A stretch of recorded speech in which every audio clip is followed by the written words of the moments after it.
Hey there folks, Plus come by 51mm, and today I figured I'd do a real quick video on my M1A my M1A Scout Squad. I called it my M1A Loaded. That's slip of the tongue. I'm so used to talking about my Loaded. Of course, as y'all know, this is my M1A Scout Squad, NBS exclusive. Real quick, I'm just going to go ahead and say that I have already begun the necessary steps to start upgrading this bad boy. I had thought about it. I had sat down and I had went over what I was going to do in my head a couple dozen times. And it just kept coming back to me thinking, that don't seem like the right answer. And the reason why is because what I had originally intended on doing, I was like drilling holes in this stock here. I'd put like a rail section here, put a rail section here, and then add like a big longer rail section on the bottom for the bottom here. And then I would just modify this stock to be what I would run. And then like one side would have the purse, the other side would have like a Surefire clone, and then maybe like an angled foregrip or something down here. But then I thought to myself, I'm thinking, well, if I do that, I would end up drilling holes in this stock, this MBS exclusive stock, and that would run it, because then it would have like 6 or 7 holes in it that can't be filled. I'm sorry if my camera is really low. I lost the tripod for this particular, like for tabletop videos and videoing and stuff, and I have to find it. So it's literally just resting on my Xbox right now, so my Xbox One. So just bear with me on that. But I realized, you know, if I could do that, you know, I know how to. It wouldn't be that hard. But then it dawned on me that if I did that, you know, it'd be irreversible drill holes in my stock. So I've decided, and I made the purchase at work the other night, that I went ahead and bought a Delta 14 chassis for this bad boy. Because I've been kicking tires in my head, and the idea that I've got coming in my skull is going to be basically making this dude on par with the M70 Z-Pap in tactical sense. So I've got the Delta 14 chassis coming. I've already got the Purse 4, and I've been looking at foregrips. I'm thinking about going with something. I'm wanting something with aggressive texturing, where you could just like reach up there and grab a hold of it with your hands, and it be like real, kind of like my CZ grips that are on my SP01. That kind of like G10 texture. And I've been looking, and I've found a couple, and I've got some ideas of, for the front one I'm kind of more up in the air, like vertical foregrip is going to be up here, kind of more up in the air, but the one that's going to be back here on the trigger group is going to be, I've pretty much got it narrowed down in my head. I mean, I change my mind quite often on stuff. And that comes from the fact that there's just so much available. I'll be looking at something and think, oh, that'd be cool, that'd be a good idea, and then, you know, I start looking at that, and then something else will scurry across my vision in the catalog or website I'm looking at. I'm like, oh, maybe I should go with that. So, you know, it's just a like, and I do that back and forth in my head a dozen times, and then eventually I settle on something. So whatever I settle on will be it, but it's a process for me to get there. I do that every damn time on stuff. It's not really because I'm indecisive. I know what I want, but the options are there, and I just think in my head, like, okay, what would that do? You know, how would that appeal better to, like, you know, what would one grip offer that the other one wouldn't, type of thing. And that's the thing when it comes to AR parts and stuff, because that's the beauty of the Delta 14 chassis, when I get this bad boy put on there. That's going to add customization from AR parts to the M14. And I had intended previously on getting the Bula M14 DMR. They came with a Delta 14 chassis. I had thought about that, but I liked the look of this Scout Squad M14 MBS exclusive, the flat dark earth, the Cerakote on there, and of course the stock and all of that.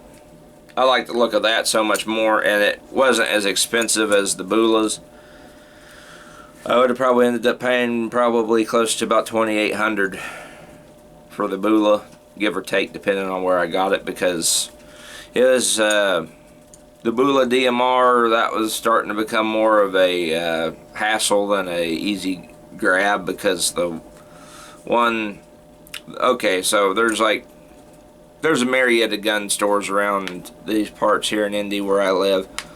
The guys that are up the road here that my sister bought her PO1 Omega from, I went in there and asked them, like, would you guys be cool ordering in this Bula M14 from Atlantic Firearms? And the guy basically just looked at me. He's like, I don't know how to do any of that. I mean, it was just one guy out of the bunch of them that are up there. But, I mean, that one guy, he turned it down. He didn't want to fool with it. And then I didn't want to go back and ask because they already turned me down once. So I was like, well, I'll just ask the other guy, that the more common fellow that I bought my other M1A from, and my BRO, not my BRO upper, but the Palmetto State Armory lower and the M1200 shotgun. I've bought a lot of guns from him. The CZ75 SPO1. Him and my dad are real good friends. They went to grade school together. That one's more local. He didn't have a distributor with Atlantic Firearms, or is some kind of big quasi thing there, so I just went with Springfield because it's easier to. It was easier to get to have this ordered in than it would have been a Bula, because Bula goes through Atlantic, and I guess Atlantic's a bit of a pain to get through. But I don't regret it, because this one, the quality control from Springfield is obviously, just by this gun alone, from what I've shot, it's they've gotten a lot better. My loaded's really well put together too, but this one's like got it's had the work done to it. I know I've covered this before and I kind of got off track there, but either way, that's why I didn't end up going with the Bula, because it was more expensive, and the reach around process to get it from point A to point B to the gun store to where I could fill out the paperwork to get it for me was becoming more of a nightmare than a fantasy. So I went with this, and now I'm going to start making this more like the Bula M14 that I originally was going to buy, but already tricked out, at least from the receiver to the barrel and all that, with flat dark earth camo. The Delta 14 chassis is paintable. You can paint it, and I'm thinking about trying my hand at hydro dipping with the stock, just for once, to see if what it looks like, because I found a company that does hydro dipping, and you can send them your own patterns, your own designs, and they'll print you off a film, and then you just add it to it. So I'm going to try that with the Delta 14. I'm thinking the camo pattern I'm going to go this time is like the French Lizard camo. I've actually got French Lizard camo BDUs. They look really cool. They're woodland camo, but they're like flat dark earth, like this type of flat dark earth, and then some green, darker green than this, and then they got some black and red in there, kind of like a fall look. So I'm going to try that out, and I've just got a ton of other stuff planned up with this bad boy and the other ones. I'm also going to paint my BRO AR here soon. I've got all the paint for it down there, but the weather and all that, and well, the heat for one thing, I'm gonna have to wait for a cooler day, and two, just other stuff came up Just haven't been able to get down to the other place and paint it, so that is what it is. But upgrades for the M1A Scout Squad MBS are going to be starting soon. Can't wait to get the Purst on this bad boy. Can't wait to get the Purst on it. I've been wanting to do that for a while. I took the Venom Vortex off, the Vortex Venom 3 M1A red dot off because, well, frankly, when I sighted it in out at my grandma's, it was a quasi sight in, meaning basically it was just good for Kentucky windage, essentially. So I took it off, left it down with my other guns, and reduced this gun back to iron sights, and I will be getting out to sight in the red dot to this rifle. Before you know it, the fair's in town, so there's no, there's no getting range time at the fair. That's why I was at the cabin the other day. And hope to go back to the cabin too, because that was rather fun. Shooting the old dudes holding Glocks, looking at you like they're about to hold you up, and you get to sit there and shoot them the paper targets. Man, the old cabin too. And just go off subject real quick. The old cabin, I don't know if the old cabin's going to be there much longer, to be honest, because it's deteriorated even worse since that very last time I was there, and that was in like December of 2020. Because we went out there, we went squirrel hunting, me and my dad, and I shot the old nitro hunter into the wood pile a few times, and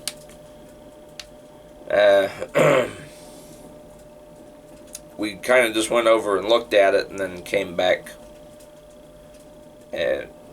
home basically. So that video is on my channel. It's just go on my channel and type in nitro hunter, and it will pop up. Also made a playlist for all the times we went shooting at the old cabin. If you guys are interested in, going back and seeing all the times that we did shoot the old cabin throughout the history of my channel. Been over there quite a bit. My very first video I ever uploaded to YouTube, we were in the old cabin, standing in it, shooting out of it. So if you guys are interested in that, go check it out. Been going back there for years. I mean, that was me and my friends, but I've been going over there shooting that old thing since I was like old enough to walk, basically. So, but yeah, that is what it is, and that had been the first time I'd been over there in about 2 years, and looked at the old cabin and got to shoot it again, because COVID literally, me and my dad, we went out shooting. We shot at the cabin. I mean, we did a few 200-yard shoots before the crops got up, and we went squirrel hunting and all that. And I even shot my M1200 a few times at the old cabin.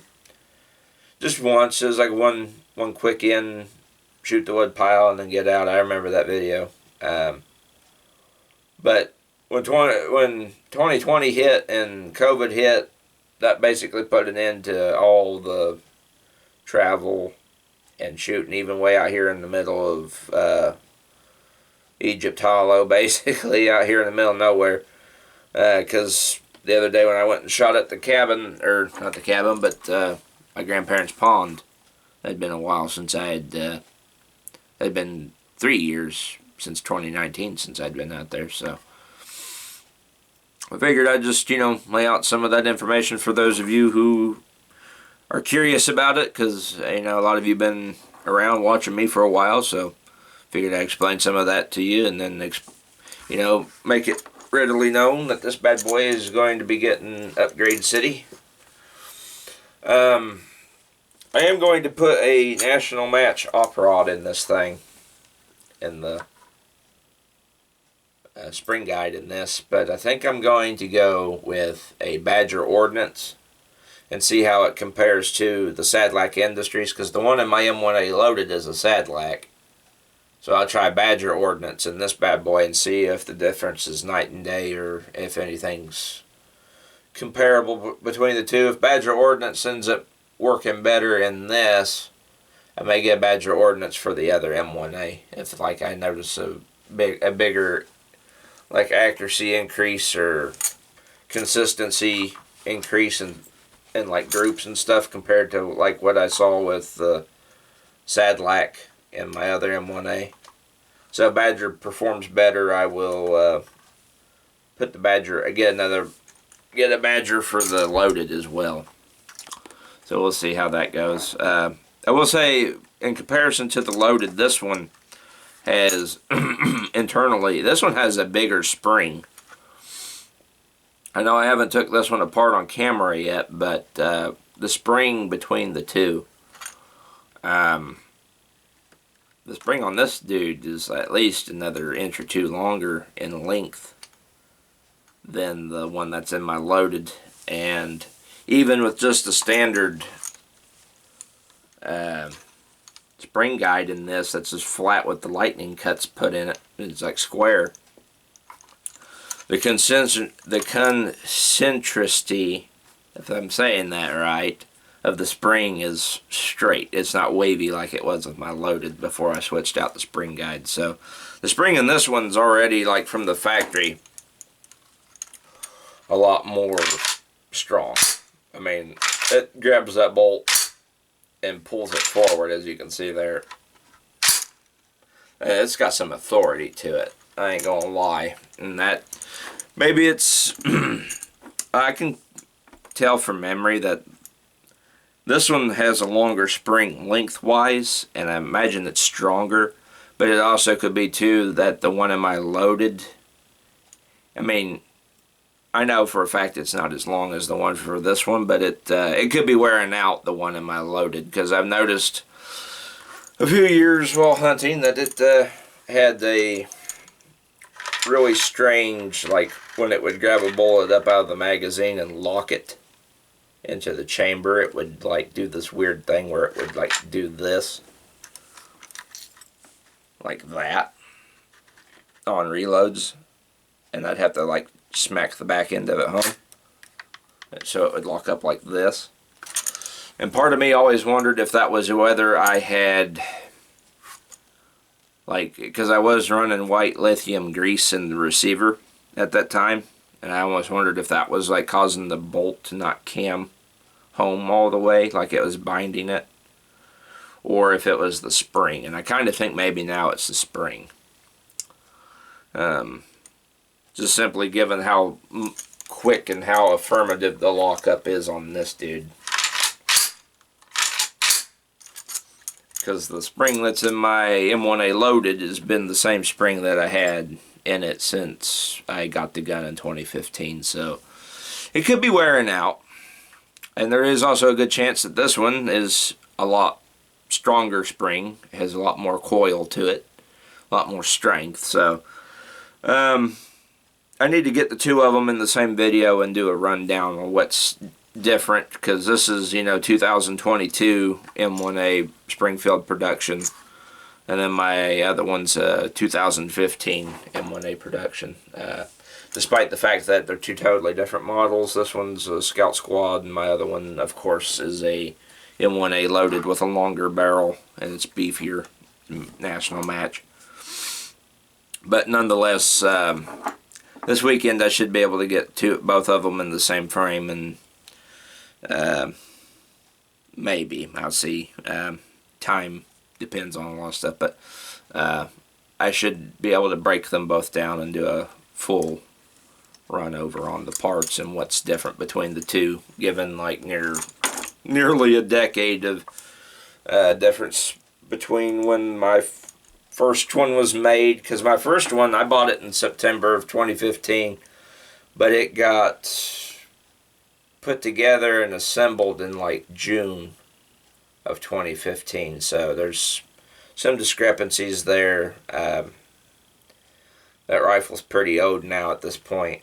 Let's see, 2015, about 7 years. 7 years, be 8 come this time next year. So, I mean, I'll do side-by-sides and take pictures and show the differences and like the way the barrels appear to be designed and all that. Do what I can, compare the bolts and stuff. So anyway, I figured I'd let you guys know what I'm doing with the Scout Squad and other stuff going on, and my little trivial banter about the locations I've been shooting at and springs and all that. So anyway, guys, it's been Pliskin by 51mm. Hope you enjoyed the video. Please subscribe and check out my old ones if you want, and I'll catch you guys all in the next one. Peace.